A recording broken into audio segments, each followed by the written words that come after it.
you know, I mean, I think in any business, especially in one that runs on culture, right?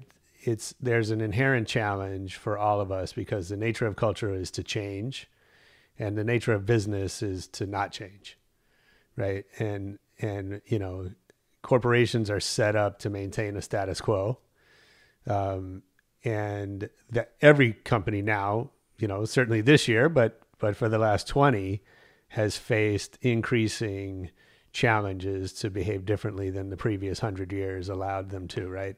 And I think you were in this real microcosm of that, where, you know, the magazine business, the media business, the music, both the business side and the music itself was all of a sudden changing at a breakneck pace, and that's really hard to adapt to.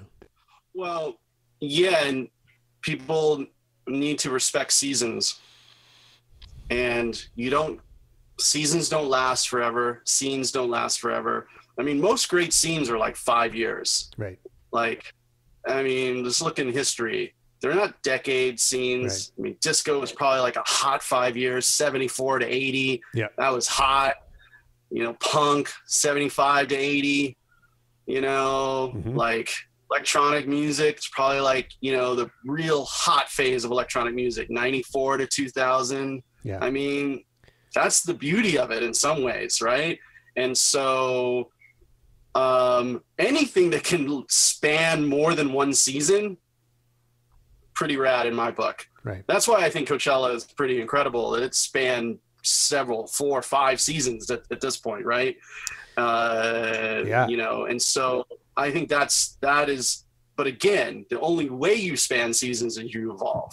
You can show me something in history that has spanned more than one season. I'll just throw that challenge out there. Show me something that has spanned more than one season that hasn't like evolved in really profound ways. I mean, I can't think of what that would be. Me neither. We'll call in if you have an answer for TV, all these things. Yeah, call in if you got that answer, because I'd be very curious. But I don't even know that I appreciated that when we were in the trenches. Right. I just thought, because in some ways, when you're in the season, of course, in your minds, this is the future. You know, this is going to be what culture will be. Yeah. But anybody who's actually got a rearview mirror and has passed through some seasons appreciates the fact that, you know, you got 5 intense years of when things are going to really be interesting. Sure. Even the, you know, hip hop in its recent incarnation. There'll be this season of sort of like, you know, which some people slag, this sort of mumble trap era, you know, 5 years or so, and things are already starting to kind of move out into some new places now, and it's fascinating to see where they'll go and what'll sort of take hold. But yeah, I think navigating that is one, a very sort of presumptuous thing to do, to navigate that and to sort of feel that you'll have a stakehold, you know, in the coming. You have to earn that place in that next season for sure. You don't just get to pass gracefully into the next season. You've got to earn your place, and we had to do it. And I think any marketer has to do it.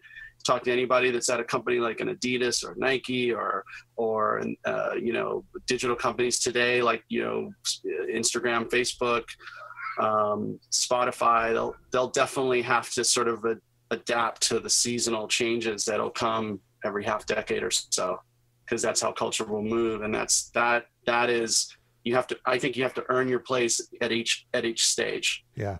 No, that's right. How it should be. That's how it should be, because it's up, like, other people should be able to have their moment too. Other companies, other movements, other artists, other festivals, like, should have their place too. So I think it's rare and challenging to keep moving.